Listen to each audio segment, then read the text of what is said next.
Ladies and gentlemen, in striking blue, may we present the Dash 125. And it is a scooter. But not just any scooter.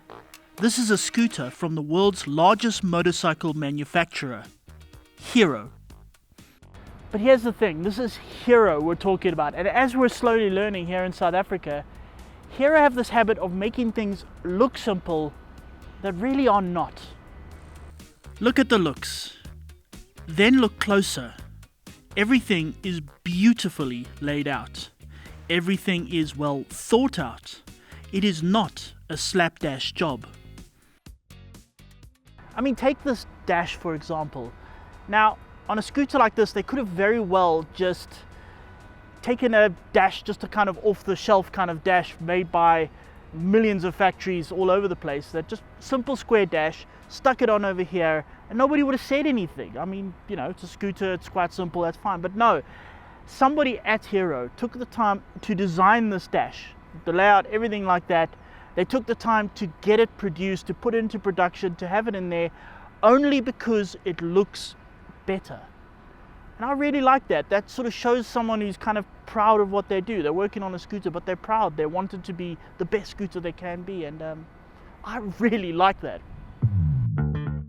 The consideration doesn't simply stop with dashes on dashes. Of course, it's a scooter, so it has an underseat compartment. It's not the roomiest compartment I've ever seen. My full face helmet doesn't fit there, unfortunately. What it does have, though, to make up for it, it's got a little light over here, a little LED light, so at night time you can see what you're doing. That's very cool. I like that little detail. There's also a little USB port so that you can plug your phone in while you are riding. Now, that's very important because nowadays when people walk into a motorcycle shop and they say, I want a motorcycle, the first thing they ask is, does it have a USB port? The second thing they ask is, how much horsepower does it have? And then there is this clever thing over here. It's the fuel cap, which flicks open like this. Now, normally the fuel cap is under the seat.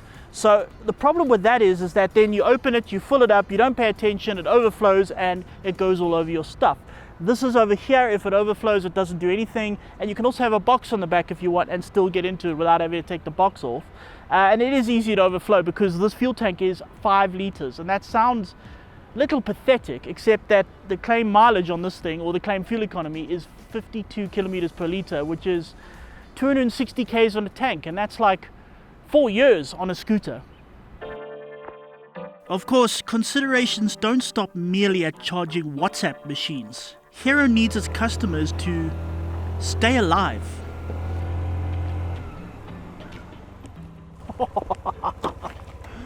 That is called IBS, Integrated Braking System. So I pull hard on the front brake. What it does is it gets 70% of the braking force to the front wheel, 30% to the rear. So it's more kind of balanced.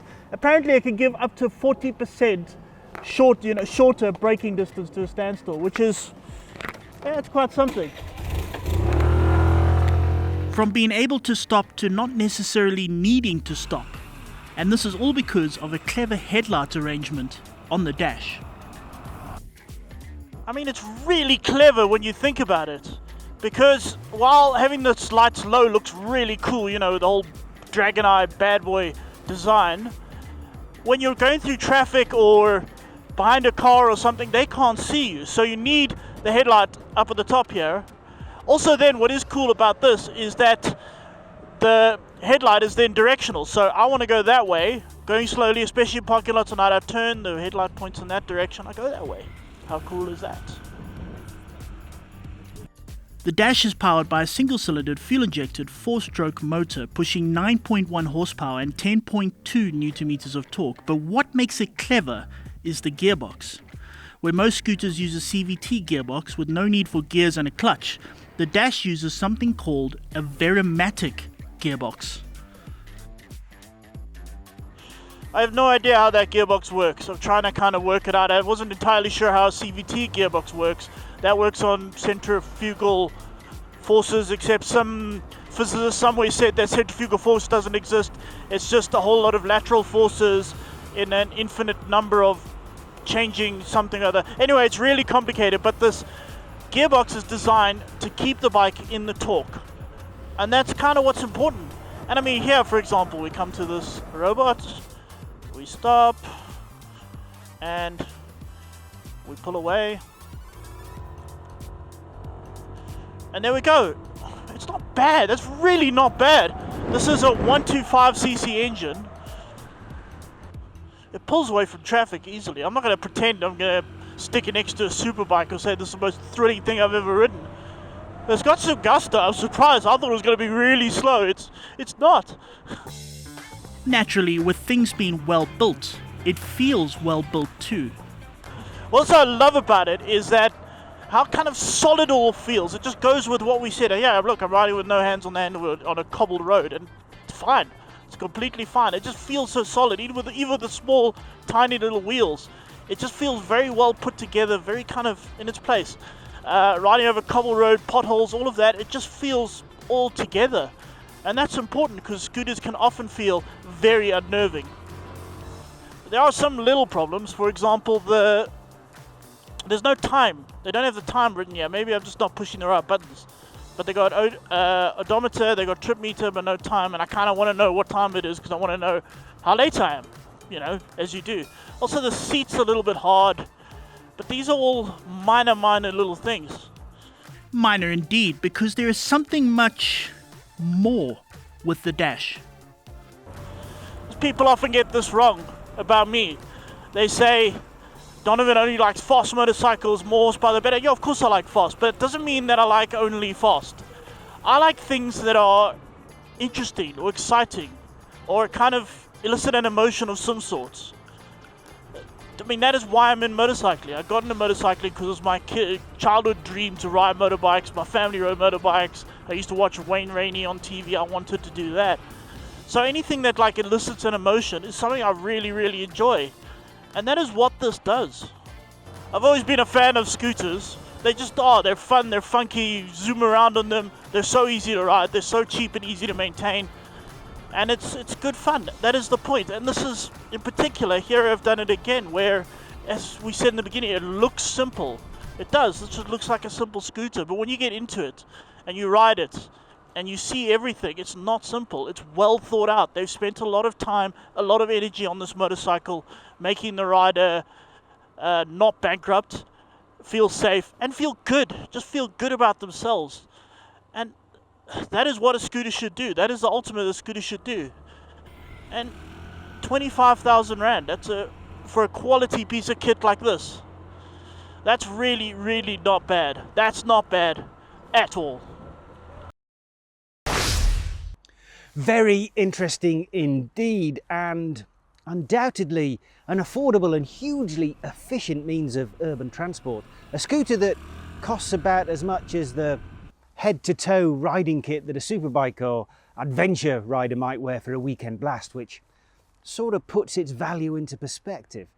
Staying on the subject of scooters, just quickly, before the ad break, I'm reminded of one that I saw at EICMA at the end of last year and haven't as yet had time to mention.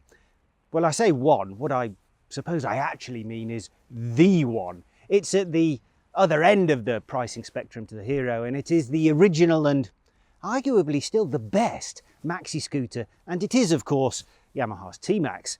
I mention it because it has received something of a major update, and although these things don't exactly sell very well in SA, some enlightened souls do enjoy them, me included. For 2022, the TMAX, and here I'm going to be talking about the TMAX Tech version, the top of the range model, gets some new looks, including a sharper front end. The engine and chassis remain largely unchanged, which, as anyone who's ridden one will tell you, is definitely no bad thing. The 560cc parallel twin is good for a deceptively perky 47 horsepower, and the handling is now even more sport bike than scooter thanks to some lighter wheels. The major changes arrive in the form of electronics, including an adjustable screen, heated seat and grips, cruise control, backlit handlebar controls, and a waterproof phone charging compartment. The electric highlight, though, is undoubtedly the new 7-inch, which is big, TFT screen that has 3 fetching display settings, each with its own version of a rev counter. Phone connectivity is via USB or Bluetooth or even Wi-Fi, and there's all the usual benefits that come with that regarding music and phone controls. There is also a built-in Garmin system for navigation, though that does have to be activated via a separate subscription.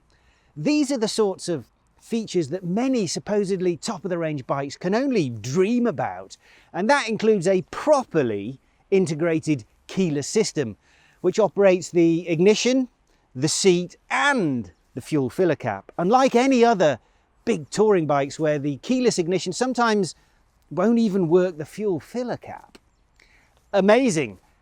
But then so is the price, because if imported to South Africa, the Tech TMAX would probably sell for about 255 to 260,000 rand. Or about 10 Hero dashes, with enough left over to fill them all with fuel for a year's worth of commuting. See you after this short break.